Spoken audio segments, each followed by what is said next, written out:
Halo saudara, saya mau mengajak Anda menyimak diskusi Edis dengan Muslim yang mencoba membahas Alkitab tetapi tidak pernah membaca Alkitab. Sedangkan Edis sudah berulang kali membaca Al-Quran. Mari kita simak bersama-sama. Orang Muslim? Seorang Muslim sejati. Baik.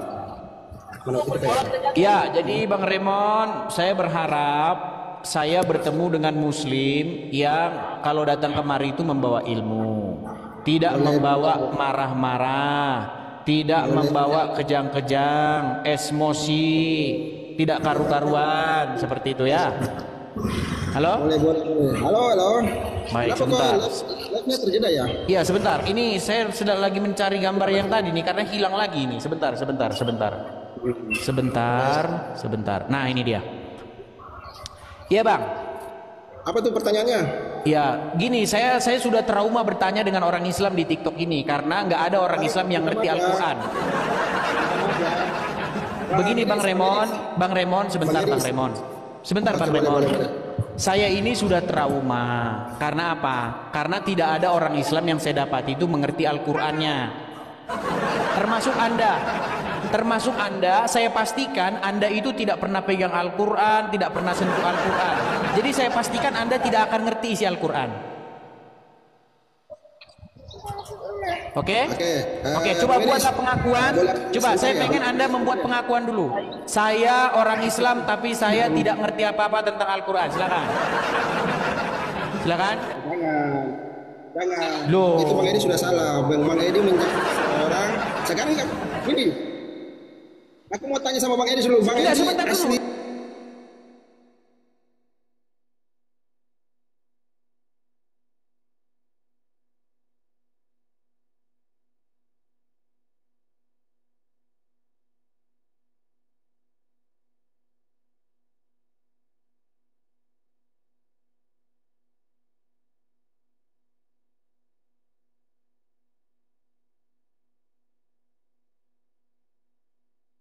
Ya betul tidak?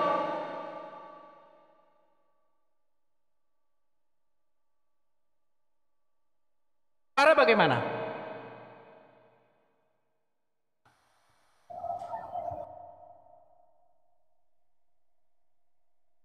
Boleh berdusta. Nah, tadi kau bilang enggak. Ada. Tadi kau bilang tidak boleh, sekarang boleh. Ada kriteria Bang. Ada ketentuan. Aduh. Makanya abang bertanya gini loh. Kita fine aja ya. Abang bertanya, aku menjawab dulu.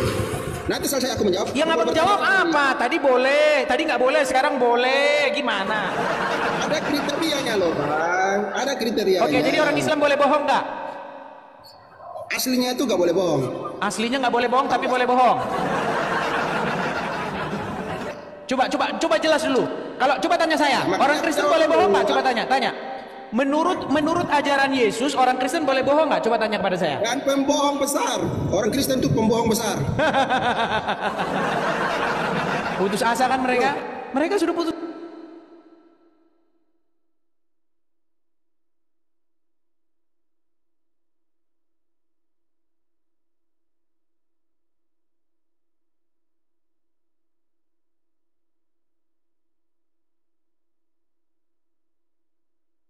Jangan ketakutan kalau saya bacakan ayatnya, ya. Ya, bacalah, Matius 5, Ngapain saya kita bacakan Bang. Matius 5 ayat yang ke-37. Jika iya, hendaklah kamu katakan iya. Jika tidak, hendaklah kamu katakan tidak. Apa yang lebih daripada itu berasal dari si jahat. Jadi, kami orang Kristen itu, kalau iya bilang iya, kalau enggak bilang enggak. Artinya kami harus disuruh mengatakan yang benar. Sekarang kutanya sama Bang, pertanyaan yang sama. Orang Islam boleh bohong nggak? Coba. Pura-pura buang muka dia. Pura-pura hilang ingatan. Bang, orang Islam boleh bohong atau tidak? Aku nanya dulu ya sama Bang ya. Aku nanya dulu Lihat ya, nih, Bang. orang Aku Islam nanya. kalau ditanya kayak gini, muter macam ini, ular, macam ular yang Tanya muter. orang Kristen kalau ditanya suka paling banyak. Muter. Bang, coba tegaskan dulu sama saya. Bang, dengar, tegaskan dulu sama saya, Bang. Bang, Masuk di live. orang Islam Bang, boleh gini nggak loh, bohong? aku nanya sama Bang Edis loh. Waduh, aku nanya sama Bang berat Edis kan, dulu ya. berat kan? Coba lihat itu. Langsung dia muter. Cuman pertanyaan simple, sederhana. Pertanyaannya simple dan sederhana sekali, Bang. Orang Islam boleh bohong atau ini tidak? loh, aku punya nanya sama Bang Edis dulu. Bang Edis kan kasih pertanyaan sama Ya, 2.500 mata memandang adalah saksi. Ketika orang Islam ditanya, boleh. Boleh. Ayo, rekam bareng-bareng ya, rekam bareng-bareng. Bang Raymond, apakah orang Islam boleh bohong? Bang Edis, aku nanya sama Bang Edis. Sebentar, biar direkam. Biar direkam. Bang Raymond, apakah orang Islam boleh bohong? Nggak boleh. Nggak boleh. Sebentar, Bang. Oke. Baik, saya bacakan hadisnya ya. Saya bacakan hadisnya gimana? Boleh baca. Baik, kita bacakan hadisnya. Baca. Jadi mereka yang ringan-ringan jangan berat-berat kalau sama mereka, ya. Jangan berat-berat. Sudah ku bilang kalau bahas sama yang berat-berat dengan mereka nggak nyambung. Nah, kita yang ringan-ringan saja, ya.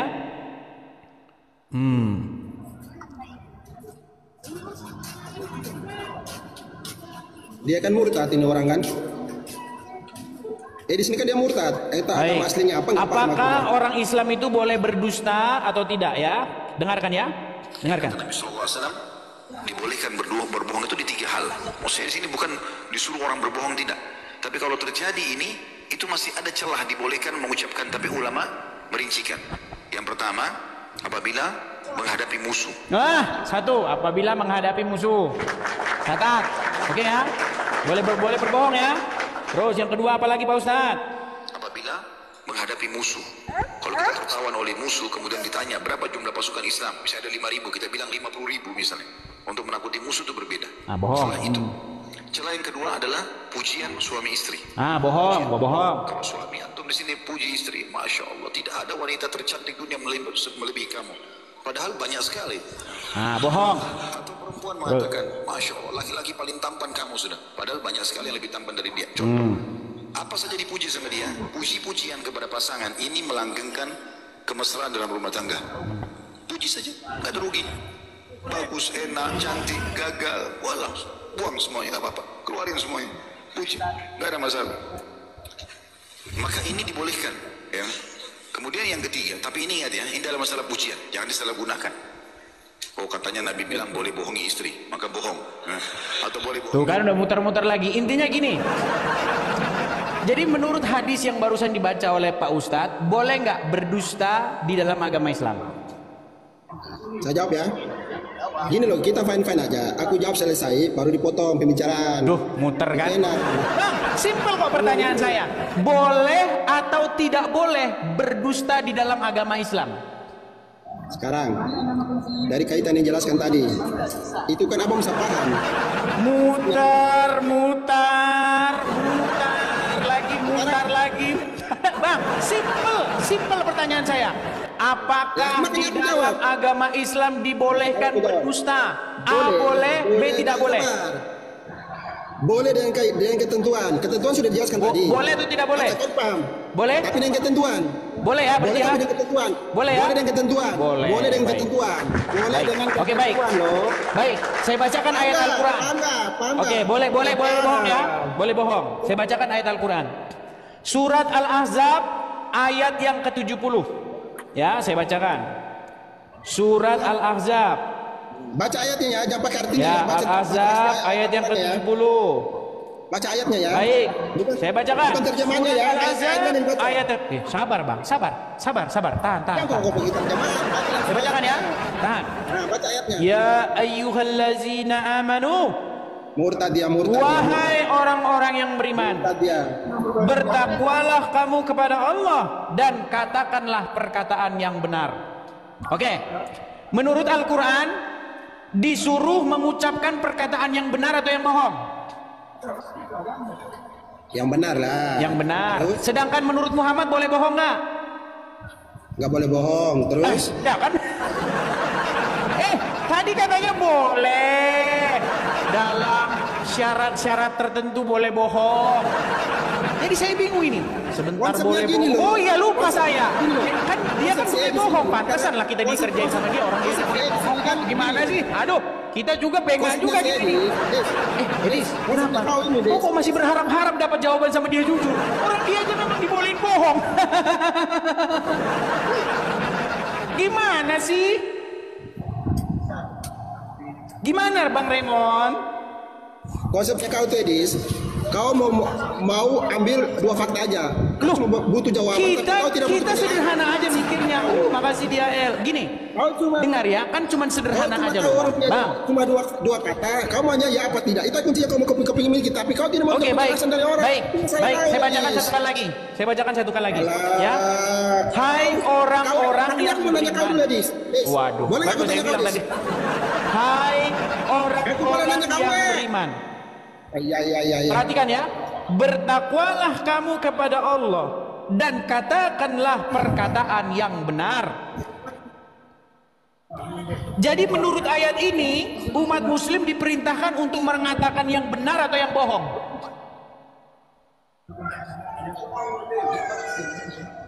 Padahal udah dikasih kunci jawabannya loh. Padahal bocorannya barusan tadi. Bocorannya belum ada 30 detik ini. Gimana ini bro? Terus? Jadi boleh nggak menurut Al-Quran mengatakan yang bohong?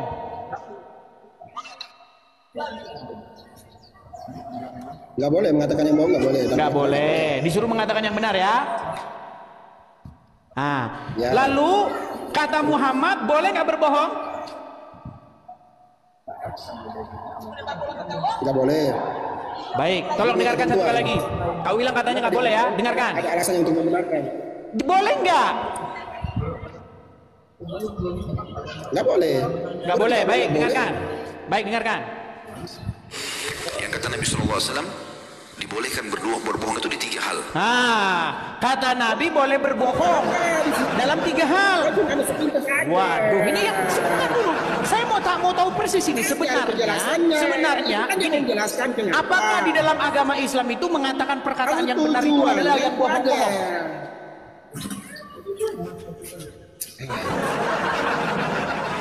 Bang Raymond, apakah di dalam agama Islam mengatakan yang benar itu adalah mengatakan yang bohong-bohong? Kau butuh gini loh, Dis. Kau butuh orang punya jawaban, kau udah mau terima penjelasan orang. Itu yang silakan, kau cuma butuh 2 jawaban. Ya, silakan, kita dengarkan. Silakan, yuk. Kau di situ. Dengarkan, silakan. Ya jangan dulu dipotong kalau orang jelaskan. Oke, silakan. Kan yang tadi dibahas oleh Ustadz itu kriteria dia boleh berbohong tapi punya makna. Ya, salah satu yang dijelaskan dalam satu poin yang pertama masalah peperangan. Kalau peperangan seperti sebaliknya non muslim pun sama nanti kemudian. Loh, kabur dia Edis, cari makan mungkin ya. Bohong punya makna. Oke, baik, bohong. Sudah penjelasannya udah bisa ditanggapi? Sabar. Itu poin yang pertama. Kalau di medan perang, apabila ketangkap oleh musuh, seperti yang dijelaskan oleh ulama tadi, dia berbohong untuk penyelamatan sebagai dalam pasukan perang. Jangan cuma waktu itu, sekarang pun bisa yang terjadi peperangan. Walaupun kita lawan manapun, tetap tujuannya apa? Ya untuk menjaga pasukannya supaya jangan terjadi untuk penambahan kali berikutnya. Kalau misalnya ditangkap untuk berserta terang, mau jadi apa pasukan berikutnya? Oke, terus poin yang kedua, dia baru seorang suami berbohong untuk istrinya, tujuannya maksudnya baik, jangan sampai terjadi pertengkaran keributan dari istri. Paham nggak? Tujuannya baik, walaupun dia udah nampak istrinya jelek, tapi dia berbohong untuk kebaikan. Baik. Itu boleh. Baik. Jadi ketika berbohong tujuannya itu, jadi ketika dia mengucapkan yang bohong itu adalah ucapan yang benar. Apa tuh? Kalau mengucapkan itu ucapan yang benar. Kalau tujuannya baik, apa salahnya? Oke, jadi bohong itu adalah kebenaran dalam agama Islam. Oh tidak. Nah, gimana sih? Saya bacakan lagi ayatnya. Tolong dengarkan dulu ya, Bang ya. Nih. Wahai orang-orang yang beriman, bertakwalah kamu kepada Allah dan katakanlah perkataan yang benar. Sudah? Nah, apakah mengatakan yang dusta di dalam 3 perkara itu adalah mengatakan kebenaran?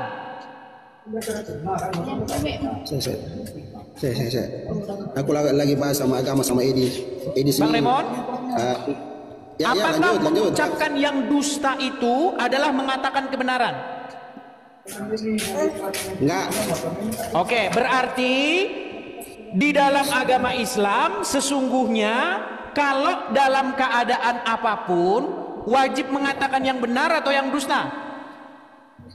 Wajib mengatakan yang dusta kalau misalnya dalam perang. Karena ada tujuan. Jadi mengatakan dusta, dengar. Jadi mengatakan yang dusta itu adalah mengatakan kebenaran. Bukan mengatakan kebenaran, itu Saya siasat. bilang kan, sakit kepala ngomong sama mereka ini. Siap-siap bodrek kalau kalian ngomong sama mereka. Bodrek siapin, oskadon, bodrek. Bang, cobalah bang kita berpikir sehat dulu, ya kan? Gini loh. Aku tanya sama Bang Edi boleh nggak? Sebentar gini, coba ku kasih contoh ya. Ku kasih contoh. Misalnya ini dari muslim nih. Katanya istri masakan, sering, ya kan? Nah, ternyata masakan ini pahit, ya kan? Nah, dicobalah sama suaminya. Nah, boleh nggak suaminya bilang enak? Boleh ya? Boleh. Nah, besok kau dibikin lagi yang kayak gitu. Bumbunya ini nih. Kita bikin lagi. Kau makan lagi, pahit lagi, tapi kau makan enak. Lama-lama kau sakit jantung kalau kayak gitu, kau menderita bebanmu. Hidupmu menderita. Karena kau berdiri di atas dusta. Lu kok geleng-geleng kepala? Kalau abang bilang enak, besok dibikin lagi kayak gitu, bang. Dibikin lagi besok begitu karena enak. Karena ada tujuannya. Makasih Karim Ce. Tujuannya apa? Biar besok dibikin lagi seperti itu kan? Aku jawab ya. Itu kan jawabannya Edis kan? Ya, silakan.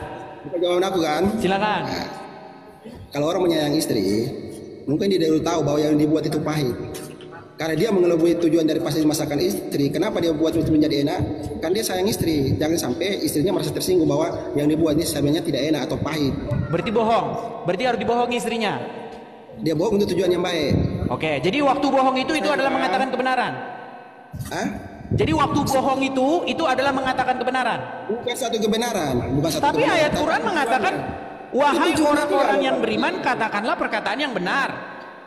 Tapi itu tujuannya dia loh Bang Edis. Namanya dia menjaga silaturahmi antara semua. Jadi baik.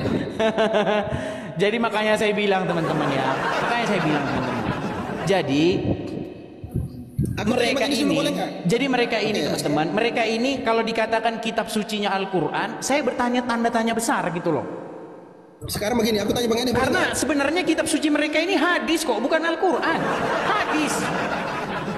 Al-Quran bagi Bang Remon ini nomor 2. Lebih penting hadis itu, betul? Enggak. Tuh kan? Al-Quran nomor 1 loh. Semua pokoknya mereka ini asal jawab aja, pokoknya asal. Yang penting jawab. Aku boleh nanya nggak? Boleh aku nanya sama Bang Edis boleh nggak? Apa? Boleh aku nanya nggak? Silakan. Boleh aku nanya sama Bang Edis ya? Silakan. Nah, ini di luar dari pertanyaan kita yang ini ya tentang boleh apa tidak ya? Silakan, Bang. Bang Edis jawab aku jujur ya Bang Edis ya. Bang Edis tuh aslinya tuh agama apa sih? Saya Kristen. Islam apa Bang. Kristen? Saya Kristen. Kristen. Kristennya Kristen mana Bang Edis? Ada Katolik, ada Protestan. Oh, Protestan. Oh, Protestan. Gini. Kalau Protestan kan dikenal dengan kitab namanya perjanjian lama ya. Boleh nggak itu? Ya apa tidak? Begini bang, abang saja pegang Bible aja nggak pernah. Coba abang pernah pegang Bible nggak? Pernah abang pegang Bible? Nggak usah bawa Bible. Aduh, begini bang, begini, sebentar bang. Bang, saya dengar dulu bang.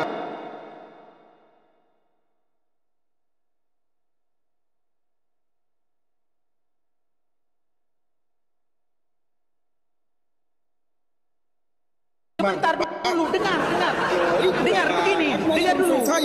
Iya, dengarkan. Saya mau tanya dulu, sebelum dilanjut saya mau tanya dulu, bang. Saya ada tetangga saya ini umur 6 tahun. Sebentar, dengar dulu. Sebentar, dengar. Saya punya tetangga umur 6 tahun. Dia tidak pernah pegang Bible.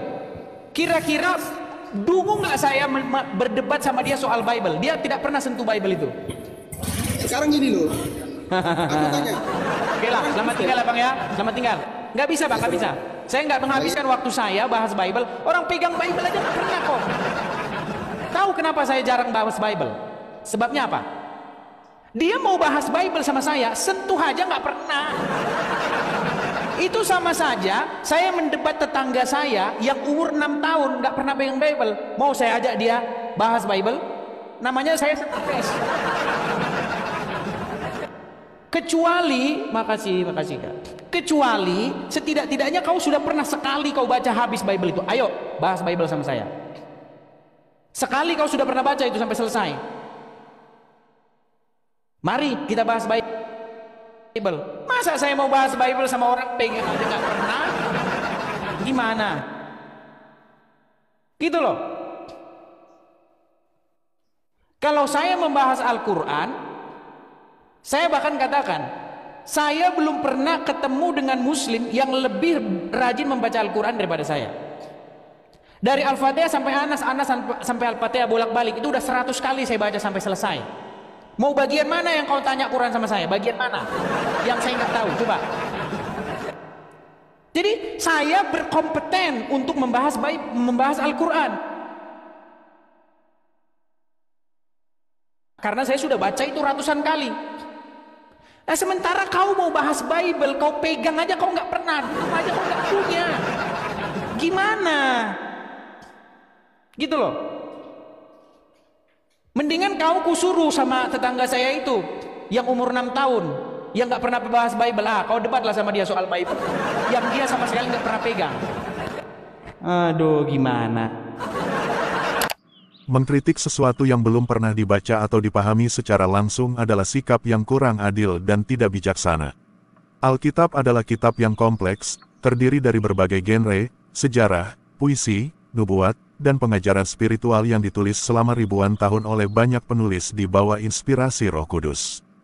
Tanpa membaca dan memahami konteksnya, kritik terhadap Alkitab cenderung bersifat asumtif dan tidak berdasar. Jika seseorang benar-benar ingin memberi kritik yang valid, langkah pertama adalah membacanya secara utuh dengan hati terbuka dan sikap yang ingin belajar. Dengan demikian, Anda bisa memahami apa yang sebenarnya diajarkan di dalamnya, sekaligus mengetahui bagaimana pesan tersebut telah mengubah kehidupan jutaan orang selama berabad-abad. Semoga tanggapan saya ini menolong kita. Salam murid Kristus.